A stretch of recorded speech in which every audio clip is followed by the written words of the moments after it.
Sugar Ray Robinson walks into Detroit's Grand Majestic Theater on a Saturday evening when the white usher blocks his path with a practiced smile. "The balcony is your section, boy," he says, pointing upward to the segregated seats. What Robinson does in the next 15 minutes doesn't just change his seating arrangement. It changes how an entire theater audience thinks about dignity, respect, and what it means to be truly American. Detroit, Michigan, October 14, 1954. Saturday night, 7:45 p.m. The Majestic Theater stands like a palace on Woodward Avenue. Marble columns frame the entrance. Crystal chandeliers cast warm light across burgundy velvet seats. Gold leaf decorates the ceiling in elaborate patterns. This is where Detroit's elite come to see Broadway shows, opera performances, classical concerts, where culture meets class, where your ticket price determines not just your seat, but your worth as a human being. Sugar Ray Robinson approaches the main entrance, wearing a perfectly tailored midnight blue suit, white silk shirt, gold cufflinks catching the lobby light. 33 years old, multiple world champion, the most famous boxer alive. But tonight, fame doesn't matter, money doesn't matter, achievement doesn't matter. Tonight, only skin color matters. Behind him walks his wife Edna May, elegant in a sapphire evening gown, pearl necklace, white gloves. They're here for the touring production of Othello starring Paul Robeson. How's that for irony? America's greatest black boxer coming to see America's greatest black actor perform Shakespeare's greatest tragedy about a black man destroyed by white hatred. The usher notices them immediately. Harold Fitzgerald, 28 years old, 5 years working at the Majestic, trained to maintain the theater's standards without causing scenes, polite discrimination, gentle segregation, making people feel excluded while smiling the entire time. In Robinson's mind, this should be simple. 2 tickets, 2 seats, 2 Americans enjoying culture.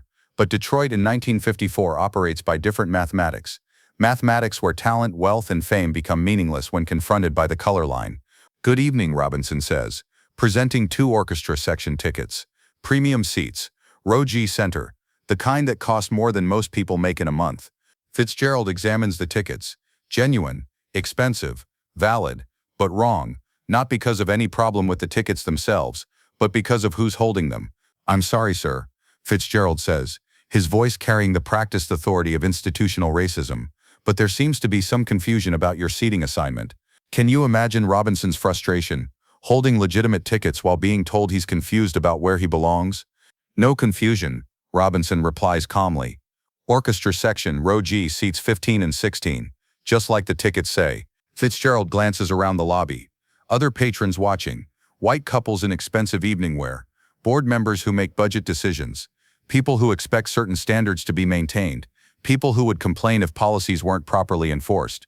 "Well, you see," Fitzgerald continues, "those tickets must have been sold by mistake. Our policy is that colored patrons use the balcony section. Much better view from up there, actually. You can see the entire stage.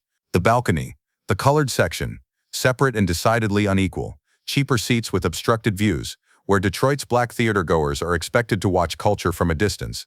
Like looking at life through a window they're not allowed to open." Picture the weight of this moment. Robinson has fought in front of 80,000 people, won championships, earned millions, but he can't sit in seats he paid for because of segregation policies. Robinson reaches into his jacket, pulls out his wallet, opens it slowly, deliberately. "Mr. Fitzgerald, I paid full price for these seats. Orchestra section. What exactly is the problem?" "Sir, it's not about money, it's about policy, theater policy. We serve all patrons, but we maintain appropriate sections for different clientele." Different clientele. The euphemism hangs in the lobby air like smoke from expensive cigars.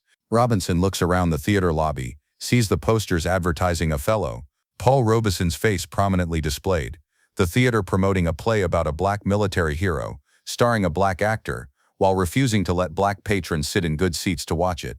"Mr. Fitzgerald," Robinson says quietly, "do you see the irony here? I'm sorry? You're selling tickets to see a black man perform Shakespeare, one of the greatest actors alive, but you won't let black patrons sit close enough to properly appreciate his performance." Fitzgerald shifts uncomfortably. He hadn't considered this contradiction. Just follows policy, maintains standards, keeps order, but Robinson is forcing him to think about what those policies actually mean. But what Robinson doesn't realize is that Paul Robeson himself is watching from the theater wings, having heard the commotion. The great actor steps into the lobby, still in costume as Othello. "Is there a problem here?" Robeson asks, his magnificent voice carrying through the marble lobby. The lobby freezes. Conversations stop, heads turn. Paul Robeson in full Othello costume, confronting theater segregation policies in real time. Art meeting life, performance meeting reality. Fitzgerald's face goes pale. Having the star of the show witness segregation policies isn't part of his training. This isn't supposed to happen. Stars perform, patrons watch. Policies remain invisible. Mr. Robeson, Fitzgerald stammers. These patrons were just being directed to more appropriate seating. Appropriate? Robeson's voice booms with the same power he uses to command the stage. What makes orchestra seats inappropriate for Sugar Ray Robinson? The greatest boxer alive. A man who has represented America with dignity and excellence around the world. Can you feel the electric tension crackling through that lobby? The star of the show challenging the theater's segregation policy in front of paying customers? Robinson steps forward. Paul, I don't want to cause problems for your show. Brother, Robeson says, placing a hand on Robinson's shoulder. You're not causing the problem. You're exposing it. This theater profits from my performance as a black man, while telling black patrons they're not worthy of good seats to watch it. The lobby audience watches in fascination. They came for theatrical drama and found real drama. Performance art becoming social protest. Fitzgerald looks desperately toward the manager's office. This situation has escalated beyond his authority, beyond his training. He needs help, but no help is coming. Gentlemen, he pleads, we have policies, rules, standards we must maintain. Whose standards? Robinson asks. Who decided that American citizens who pay full price for tickets should be segregated based on skin color? The question echoes through the marble lobby, forcing everyone present to confront the logic or illogic of segregation policies. Robeson turns to address the gathering crowd. Ladies and gentlemen, you've come tonight to see Othello, a story about prejudice, jealousy, and hatred, about a great man destroyed by those who cannot see past his skin color. And here, in this very lobby, you're witnessing the same prejudice Shakespeare wrote about 350 years ago. This is the moment everything changes, when theater becomes truth, when performance becomes protest. So I ask you, Robeson continues, what's the difference between the hatred that destroys Othello and the policy that tells Sugar Ray Robinson he can't sit in seats he purchased? Silence. Complete silence. Every person in that lobby forced to confront the parallel between Shakespeare's fictional prejudice and America's real segregation. Robinson seizes the moment. I'm not asking for special treatment. I'm asking for equal treatment. The same seats available to any American citizen who can afford them. A voice from the crowd calls out, let him sit wherever he wants. Then another, those are his seats. Soon a chorus of support builds among the white patrons. Fitzgerald realizes he's lost control of the situation completely. The crowd is supporting Robinson.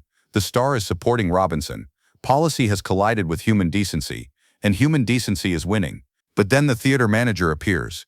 Richard Hartwell, 15 years managing Detroit theaters, expert at handling difficult situations. He's seen protests before, knows how to diffuse tensions while maintaining policies. Mr. Robinson, Hartwell says with practiced authority, I appreciate your concerns, but we have long-standing policies that ensure all patrons feel comfortable. Surely we can find a solution that works for everyone. What solution? Robinson asks. I have tickets for orchestra seats. I'd like to use them. Hartwell glances around at the watching crowd. Patrons who pay premium prices expect certain assurances. Board members who make budget decisions. Critics who review shows.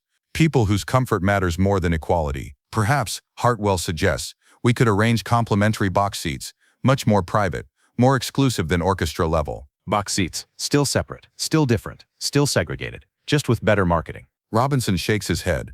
I don't want special seats. I want the seats I paid for. The same seats available to anyone else with these tickets. The standoff intensifies. Two philosophies colliding in marble lobby. Segregation meeting integration. Policy meeting principle. Then Robeson makes a declaration that changes everything. Ladies and gentlemen, he announces to the crowd, I cannot perform Othello while Sugar Ray Robinson is being treated like a fellow, discriminated against because of his race. If Mr. Robinson cannot sit in his purchased seats, then I cannot perform tonight. The lobby explodes with gasps and whispers. The star threatening to cancel the show unless segregation policies change. 800 ticket holders facing disappointment because theater management won't honor basic equality. Hartwell's face goes white. A canceled show means refunded tickets. Angry patrons. Negative publicity. Board member fury. Financial disaster. Mr. Robeson, surely we can reach some accommodation. The accommodation is simple, Robeson declares. Honor the tickets Mr. Robinson purchased. Let him sit in orchestra seats like any other patron. The crowd pressure becomes overwhelming. patrons who want to see the show supporting Robinson's right to his seats, economics meeting ethics, box office receipts meeting human rights. Hartwell realizes he has no choice: cancel the show and face financial disaster, or seat Robinson properly and face policy changes. "Very well," he says quietly. "Mr. Robinson, please enjoy your orchestra seats." The lobby erupts in applause. Robinson and Edna May are escorted to Row G Center, the seats they always had the right to occupy. Robinson returns backstage to prepare for his performance. But what happened during those 15 minutes changed more than seating arrangements. It changed how an entire theater audience thought about segregation policies, changed how they saw the connection between art and life, between Shakespeare's prejudice and American prejudice. The performance that night was electric. Robeson delivered Othello with special passion, knowing he had fought real prejudice before performing fictional prejudice. Robeson watched from orchestra center, proving that excellence recognizes excellence regardless of race. Within a month, the Majestic Theater quietly changed its seating policies. Not because management had changes of heart, but because they realized segregation was bad for business, when challenged publicly by people with platform and principles. Other theaters across Detroit began questioning their own policies. If the prestigious Majestic could integrate successfully, what was stopping them? The domino effect started that night in the lobby, spreading through Detroit's entertainment district. Paul Robeson and Sugar Ray Robinson became lifelong friends after that evening.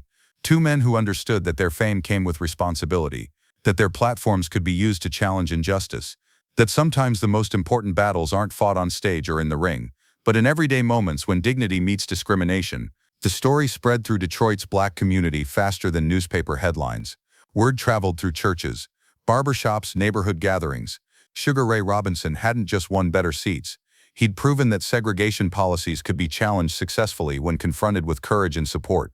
Years later, when asked about that night, Robinson would say he didn't plan to become a civil rights activist, didn't intend to make a statement about segregation. He just wanted to watch a great actor perform Shakespeare. But sometimes the most powerful protests aren't planned. They're spontaneous responses to injustice, when good people refuse to accept wrong treatment. The Majestic Theater incident became a model for future integration efforts, not through violence or massive demonstrations, but through individual acts of dignity supported by people willing to do the right thing. Economics meeting ethics, art supporting justice, stars using their influence for positive change. Robinson understood something powerful that night. Sometimes the most important performance isn't on stage, it's in the lobby, in the moment when someone with influence chooses to use it for someone without power. When art meets life, and both become more meaningful. Think about moments when you've witnessed unfairness, when policies seemed wrong but everyone followed them anyway, when someone with platform could have spoken up but didn't, when you had the opportunity to support justice but chose comfort instead. Because 15 minutes of courage can change more than seating charts. It can change how people think about justice, dignity, and what America really means. It can transform policies that seem permanent. It can prove that individual actions supported by good people can defeat institutional discrimination. The real victory wasn't Robinson getting better seats. It was proving that segregation policies crumble when confronted by courage, principle, and public support.